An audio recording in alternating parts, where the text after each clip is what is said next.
Hey, what is good, guys? It's Ronald Kabang, also known as Youcapper from Sportsmemo.com. Dude, I'm super excited and nervous today because this is the first ever episode of Let's Cap. As you can see, I am not alone though. I got my buddy here. You guys know him as YBB, your best bet at YBB Sports Data on Twitter. I know his real name and his address because he's a fellow sports card collector, and I've sent him some cards. Hey YBB, what is up, man? Thanks for joining me on my first ever episode, man. How are you doing? Heck yeah, man. I'm super excited to be on. This is my second NBA show ever, or show in general. I'm super excited to dig into the slate, talk about yesterday, talk about round two of the playoffs. Yeah, Hmm. I'm super excited that you brought me on, man. Yeah, for sure, dude. So real quick, I just want to run through what we got going for today. First, we're gonna talk about what we learned yesterday, and then we're gonna cap the only NBA playoff game today: the Memphis Grizzlies versus the Wolves. There is no U cap it capper of the day today. I didn't get a clip that I liked last night, so that's gonna be it for today. It's gonna be a pretty short, hopefully, and you guys can just follow along with me. But before we get into the main parts of the show, YBB, most people tuning into the show right now are likely watching because they followed me for a bit. You have a bunch more followers than I do, but in case we don't overlap, our followers don't overlap or whatever. Just tell the viewers a little bit about yourself and how you got into sports betting. Heck yeah, man. So actually, what's funny is when we started Your Best Bet, we started the platform. We were in MMA, as you could clearly tell. We're in MMA. We were based just solely on MMA. Then we started to get into data analytics. We started getting into numbers. We started doing SDQLs, bet labs, and we gathered a bigger and larger audience. But yeah, I mean, we started up mostly just as a hobby, and then it started to, we started to gain all this traction, targeting other sports. And yeah, I mean, it's been really fun. The experience itself is it's a little overwhelming. I never thought that Your Best Bet would have as many followers as we do today, and I never thought that we'd have as many Patreon members as we do today. It is a little overwhelming. It's a blessing in disguise, but yeah, that's kind of how our page got started. But as far as sports betting, I've been doing it since I was probably about, I want to say 17, 18 years old, something like that. So Mhm. yeah, but yeah, it's been super exciting Yeah, man, overall. that's dope to hear. And you did touch on your Patreon, and it's like for real, every day I feel like it's going every day. You want to talk a little bit about what you provide on your Patreon site? Yeah, so in Patreon, what we do is we have these articles that we write. We write out articles and we will post the trigger trends of the day. So we will have trigger trends in certain spots. There's not always a system play, but there's always going to be trends that we can share with people. Um, and so I try to do about three to five trends on each game. Something that stands out, something that is a large enough sample size. Um, and yeah, that's kind of how I go about it. I didn't realize how many people actually like numbers and trends until we opened the Patreon. It was just like people like numbers. So Yeah. it's fun. Yeah, It's fun. yeah, I think a lot of the people coming into the sports betting space, they really just go into it because they love sports. They're just fans, and then when they get into the sports betting space, they're like, oh dang, like there's a lot more to it than just knowing who the players are and who the teams are. So yeah, I think trends obviously are a big part of it. Systems are a big part of it. But yeah, man, I mean, yeah, it's just dope to have you on here. I hope you guys follow YBB at YBB Sports Data on Twitter. Um, yeah, so yeah, let's get straight into let's cap. Let's talk about this NBA playoff game here. Um, Do we it. got the we got the Grizzlies versus the Minnesota Timberwolves. Um, this series has been awesome. I think I did a series preview on this, and I talked about how this series was going to be a lot closer than a lot of people think, and it has been. But obviously, I truly like the Grizzlies as a team more than the Timberwolves. I think they're a complete team. They're a lot deeper. They play a lot better defense. Before I dive into it a little bit more, did you have anything? Did you want to talk about it first? So this game right here, I think that you pretty much nailed it. I think that a lot of people kind of brushed the Timberwolves off a little bit. and they're proving to be a team that just gives their opponents a challenge nightly. I think that this team offensively competes with anybody, but I do think that they're a little lackluster on defense, and I think that they're just a little too young. And yeah, I don't know. This game right here, though, the spread is just a telling story. Because you look back at Game 5, the spread was -6 for Memphis, and now we're coming back, and now it's -1.5. It's just interesting, and I have a trend on that as well. It's just I like to look at line discrepancies and line movements, and this is one of those cases where it favors the home team. So favorites of fewer than 3 points facing an opponent they previously beat by fewer than 3 points in a game that they were favorites of at least 6 points. They've gone 9-20 ATS, and they're actually losing those games outright as well, more often than not. They're 12-17 straight up. So I think that this game right here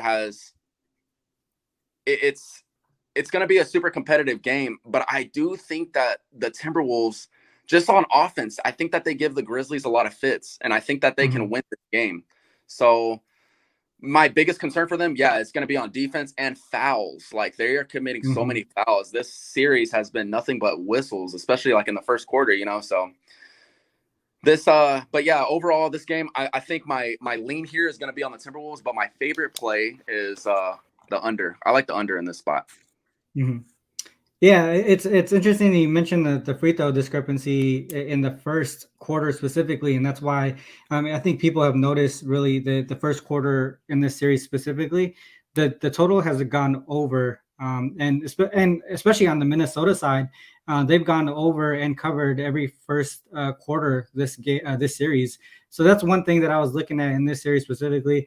I think, like you mentioned, this is such a tough game to cap, especially from the side perspective. The line here is small enough to where you would probably want to bet on who you think would win the game. And Right. to me, I actually think it's the Grizzlies in this spot here. I mean, historically, it's been profitable to fade teams in the playoffs who are dogs that are double digits, that lost a double-digit lead in the previous game and ended up losing that game outright. I think that kind of goes with the whole, the morale of the team, right? They come into the next game thinking like, we tried so hard and we were up by double digits and we ended up losing the game. Your mental is a little bit off that game, and that could affect you in the next game, the following game. And to me, it is also interesting to note that even though the series is 3-2, like I mentioned, the Wolves have covered every first quarter of this series, and every quarter has gone to the over the total. And then to me, that's got me looking at maybe a possible team total over on the Wolves side in the first quarter, and maybe a live bet after that towards the Grizzlies. If you get a good number where the Wolves is leading after the first quarter, you might get a good number if you think the Grizzlies are going to win that game. To me, coaching, depth, and defense is such an incredible part of the playoffs, and especially as the series extends. And to me, the Grizzlies have every aspect of that lockdown, and that's why I was looking towards the Grizzlies full game. But as far as placing the actual bet, I really do like the first quarter over in this game. That's the way that I would look here. Yeah. And I know we talked real briefly about props, right? In this game, and we both actually looked at the same guy. We were looking at D'Angelo Russell over 16.5 points. I believe he's only gone over this point total just once in the series, but in a closeout game, I think they're going to really have to rely on him to do a little bit more than what he has been doing. So to me, I think 16.5 is something that he just has to do in this spot. Yeah, what are you thinking? Like, what is your reasoning behind this as well? So yeah, the 16.5 I think is generous. I think that in order for the Timberwolves to be productive or be competitive in this game, they're going to have to get other players involved outside of Anthony Edwards and Cat. They're getting their role players involved too. They're being a little bit more productive than D'Angelo Russell. Russell needs to he needs to make shots. He needs to drive. He needs to be aggressive. And he just needs to be ready for the moment. And I think that he can, and I think that he will tonight. I think he goes over that 16.5 point prop. But if you look at the dynamics, he's being outperformed by Patrick Beverley, not just statistically, I mean, just motivationally. He's out there and it's just like, he brings a different aura to the game, right? It's Mhm. just a different presence. That can't happen here. They need his offense. They're going to need his offense along with Beverly's defense. But I think that 16.5 is going to be it's easy for him to go over that total. I think so, right? I don't know that he hasn't proven it this season, but I think if there is a spot to back him, it's going to be today at home following a game. He only had 12 points. They just need to get him more involved. I think that they're relying way too heavily on and Cat, and Mhm. you know, they forget that they have this key guy in D'Angelo Russell that can Mhm. go off. He can get hot, and I think tonight is the night that we need him the most. You know, especially if Mhm. the Timberwolves want to win this game. So that's my take on it. Yeah, that makes a lot of sense to me. You touched on Beverly trying to, like, you can't rely on Beverly to be an offensive player at this point. I think they need him more solely to focus on stopping John Morant, and Exactly. if he's doing that defensively, that should open up hopefully more opportunities for Russell. Um, and also, if for some if Memphis has the lead towards the end of this game, I can't see Russell, Cat, or Ant getting out in the fourth quarter. I don't. They're gonna play the rest of the way until they get a lead, because this is a closeout game. You're not gonna Yep. put these guys on the bench in the fourth quarter. That gives them more opportunity to score. So I do see D'Angelo Russell probably hitting like 18 or something like that. Now he's not gonna like bust out for like a 30-point game in my opinion. But I think this is a spot where he can hit over 16 and a half. We don't like but yeah, so that is our prop section here. As far as the Youcapper, we didn't have a Youcapper video like I mentioned earlier. I didn't see a video that I liked, but I want to go back to what I learned yesterday. And one thing watching the games yesterday really was, I feel like the next round, we touched on, we're going to talk about the next round, but specifically the Suns versus the Suns here versus what am I blanking out? Pelicans. The Suns Oh, versus the Mavs. Sorry, the next round is Suns versus Mavs. Watching the games yesterday, I think the Suns have the easiest route to the conference finals. I mean, I'm not saying they're gonna rout the Mavs in this series, but if we look at the other series right now, especially in the East, right, Celtics and Bucks, Heat and Sixers, I think both of those can go 7 games. Even when it comes to the Warriors, we don't know who they're gonna play yet, but if it ends up being the Grizzlies, I think that can go 7 games as well. That series, they have the way that they play, those two teams play, is going to be similar to the Grizzlies and the Wolves. They just match up well as far as right. like a fast pace and all that stuff. So and then the last matchup would be the Suns versus Mavs, and I think this one specifically will probably go maybe 5 or 6 games. And I'm not saying like spread wise. I'm thinking just like to Just advance to the next to advance to the next round. If you think in the regular season, the Suns were 3-0 straight up against the Mavs here. If you look at it a little bit deeper in the first matchup, Suns were 8-point favorites at home, ended up winning by 7. So they failed to cover by 1 point if we're looking at the spread. Next game, Suns favored 8.5 at home.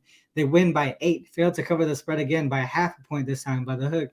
The last matchup of the regular season, the Suns were favored by 2.5 on the road. They win by 8. But all these games, one thing to note though, all these games were prior to the deadline, the trade deadline. So to me, I think I see why the line opened up at -6 here, because the Mavs really looked good in the first round series against Utah. But it's you gotta think about it in this way too. The Mavs faced a Utah team whose morale is already at a low point, right? Some of right. these guys don't even like each other right now, and it was pretty clear in the series. So that kind of made them look slightly better than they really are as a team. They struggled. The Mavs struggled offensively against a Utah team that ended the regular season 10th in defensive rating. How are they going to do against a team that finished third in the regular season in defensive rating and actually want to play with each other? You know what I mean? So to me, I think the Suns advance in 5 or 6. I mean, what are your thoughts on that series? Man, I think that I think you're right. But I think that the Mavs are playing with purpose right now as well. So I don't know. I think we're getting value on the Mavs at +6 for game one. Mhm. Mavs as dogs, man. They're just I think that they'll cover spreads, but yeah, you're right. The Suns probably do advance to the Western Conference Finals. It'll probably be Suns and Warriors, but Mhm. I think that the Mavs can make it competitive. They do not match up very well with the Suns, but you could say the same thing about the Jazz. Everyone was like, "Oh, well, the Mavs don't have a center. Rudy Gobert is going to eat them up." Mhm. They were just outsized, but then again, they're busting 23s a game. They're just outclassing the Mavs. They're well coached. Mhm. Flip side, yeah, you got Phoenix, who is just they're a stylistic nightmare. They're playing well together. They got Devin Booker back, and he's a he's a key part.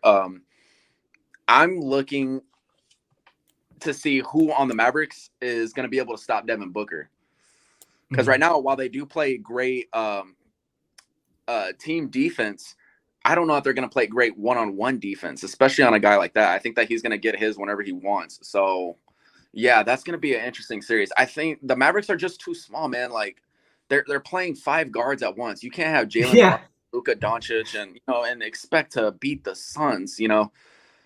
I think that the Suns are a nightmare for the Mavericks. But saying that, I think that we can get some points with the Mavericks. I think that they'll be a little bit undervalued on the Mhm. spread. But yeah, Suns probably. I think you're right. Suns probably advanced, probably in 5 or 6. So Yeah, that's the one thing too. Like when I say like they advance to the conference finals, that doesn't mean the Mavs won't cover the spreads. Because if you look at like the Boston and Nets series, right, in the East in the first round, all those games, even though the Boston Celtics swept the Nets, they didn't necessarily dominate that matchup. They yeah, won the first game by just one. All of these were pretty close games until the last minute. So that could be the same case here where Phoenix they get the wins, but Dallas covers the spreads. I mean that could definitely be the case here. But yeah, so that is the what I learned yesterday, what we learned. I just feel like the Suns are going to have the easiest route to the conference finals. And do you want to touch on the other round two games that are already set? Yeah, I you want to. have some time for that? I want to know your take on the Sixers and Heat, Oh because yeah. I think that you said that it would be competitive. I think you said that. I don't know if you did or not, Hmm. but I I don't think it's going to be competitive. Oh, okay.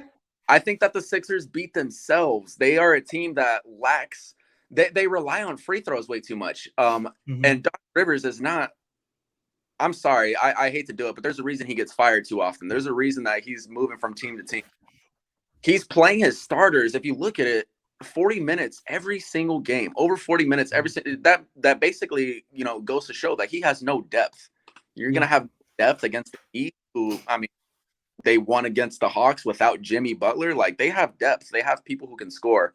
Hmm. Oladipo looked like he was in his groove in the final game. Hmm. I think that of all the teams remaining, I think the Heat have the easiest way to the conference finals, to be completely honest. Hmm. But yeah, I don't know. There's something about Philly. There's something about Philly that's just missing, and I don't know what it is. I feel like James Harden doesn't have the passion for the sport that he used to. Hmm. Super hot take, but he's not the James Harden that we remember. He's not the Oh yeah. 2013, 2012 James Harden anymore. He's slow now. He's not getting the whistle anymore, which Hmm. kind of took away from his momentum on offense a little bit. Joel Embiid. Okay, Joel Embiid is basically what the Sixers have. That's base and um, Tyrese Maxey. Hmm. I think that those two, they're probably the top two offensively productive players. But I do think that they're gonna have their challenges against the Heat. The Heat are just, if you watch them play, man, like they allowing Trae Young to score 9 points. Like their switches, their defense, their Hmm. grittiness. They're gonna give the Sixers hell, in my opinion. But Hmm. yeah, that's my take. I don't think it's gonna be as competitive. Yeah, I think the reason why I say that it might go 7 games is only because they have 76ers have the superstars to do it, and like you said, they rely on free throws, right, and the fouls. But if you think about who's going to be able to guard and beat if Bam Adebayo gets into foul trouble, there really isn't anyone there that could do it. So if that happens, there's a good chance that they could steal a couple games on these close games alone. So if you look at so first round, I'm looking at the lines that came out, right? So in the first round, first game of the series, Phoenix is -6 at home, and we have Miami at -4. at home against Philly. That's telling me that when it goes back to Philly, Philly might be favored by 1 or 2 points, in my opinion. And that's telling me that it's a lot closer of a series that it's gonna than most people might think. But like you mentioned, like we mentioned, depth defense is gonna prevail the longer the series goes. So and the fact that the Sixers rely so heavily on that starting five, like you mentioned, that's gonna also hurt them the longer the series goes. So I think from now for what I think Philly might be able to steal maybe one game in Miami to begin the series. They go ahead, but towards the end, towards game 5, 6, and if it goes to possibly 7, Miami's going to have that advantage of not being fatigued because they have the depth to be able to do it. They have you know, the the 9 man lineup, the 9 man rotation that could just tire out the Philly squad the longer the series goes on. So to me, that's how I feel like the series is going to go. I think Philly could still possibly even game 1 at this point, Wow. because they're going to have this extra rest. They already had that chip on the shoulder because everyone was chirping. They were chirping, and look how they came out in this last game. They won by like 35 points easily. So to me, I think this is how I think Philly it's gonna go. I think Miami advances, but I think Philly can take game 1 or game 2 to take advantage of home court. And then as the series goes on, Miami's going to show their strength in their depth and their defense. And that's how I think the series is going to go. That's interesting. I think that we're going to have a very entertaining round 2 of the playoffs. I'm super excited for it. Yeah, for sure. But yeah, there are some very generous and outrageous lines, in my opinion, at opening. I don't like the Mavs being +6. I would have them lined up closer to +4. I just like the momentum they're playing with right now, But yeah, that's neither here nor there. But I do think that they can be competitive. I think they'll lose, but I think they can play with a little bit of heart. So that's one series I'm looking at. The other one, I'm not very interested or intrigued with Warriors versus either Timberwolves or Grizzlies, whoever advances. I think that's my least favorite matchup. I just think the Warriors are going to roll whoever advances. That's just my take. I think they're just too experienced. They have that PTSD lineup. They have Coach he's been there, done that. They're pros, and Draymond Green is, he's a big factor. He's going to give a lot of fits to these offensively productive, reliant teams. So I think the Warriors pretty much roll. It's almost guaranteed you're going to get Warriors and Suns in the Western Conference Finals. But the East is just, man, the Eastern Conference is, I think a little bit more competitive outside of the Heat. That's just my personal opinion. But I think that, even around 1, people were thinking that Nets and Celtics were going to go game 7. It didn't. I don't know, man. The East, I think, in my opinion, is just a little bit more competitive this year. But that's my hot take. Now, Celtics and Bucks, game 1. We got the Bucks as +5 underdogs. But there was that's tough. That's tough. It is. I think that's a very sharp line, in my opinion. I think that's accurate and spot on line. And I don't like to bet on spot on lines. I don't like to bet on numbers that are very accurate. So I might stay away. But as a fan, I think that's going to be a good series, to be honest. So yeah, I know Middleton. He should be. From what I've seen, Middleton is out that whole series, regardless if it goes to 7 games or not. I think that's the last thing I heard. So that's a tough loss for the Bucks, but I do think the Celtics. I think the Celtics advance here. I think their defense as a team is just going to give Milwaukee fits. If obviously the way Giannis plays, he gets a lot of offensive fouls, and you could see that in the first round of this. In the first round, I think what they mentioned was like 15 or 14 or 15 offensive fouls within that first series.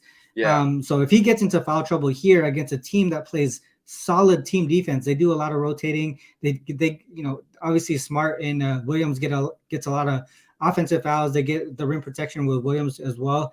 But if Williams gets if Giannis gets into foul trouble and Middleton isn't there, where's the offense going to come from other than Drew, right? I mean, that's going to be tough.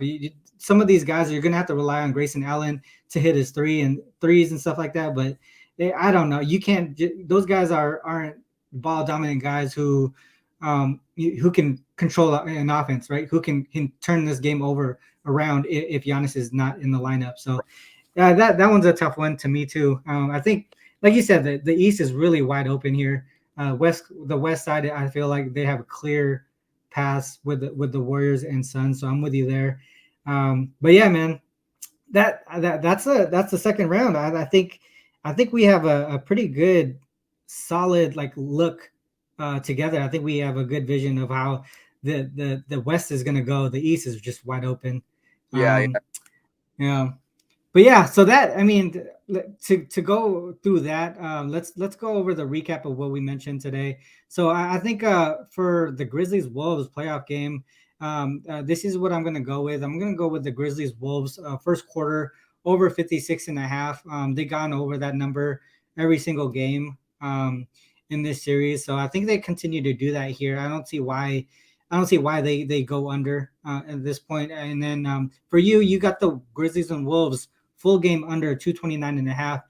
Even if they go over the first quarter, they have been going under the rest of the way. So this one could be a solid spot where we both hit. I mean, there's no reason that we both can't hit this one. But so those are our plays today, and also the prop bet we had D'Angelo Russell over 16 and a half points. Man, that was an awesome first episode, YBB. I know I almost called you by your real name, but I mean, hopefully we get to do this again. Hopefully I can get you and A Wang, one of our other guys. Hopefully every Friday moving forward. As this season goes along. Any last words from you at all? Yeah, let me just get into like why I want to go with the under. So, Oh yeah, really, go ahead. there's one trend that really stood out to me in this game. Now, we mentioned that the Timberwolves blew a double-digit lead. So road teams facing an opponent they beat by fewer than 3 points in a game, they outscored their opponent by 10 or more points in the final quarter.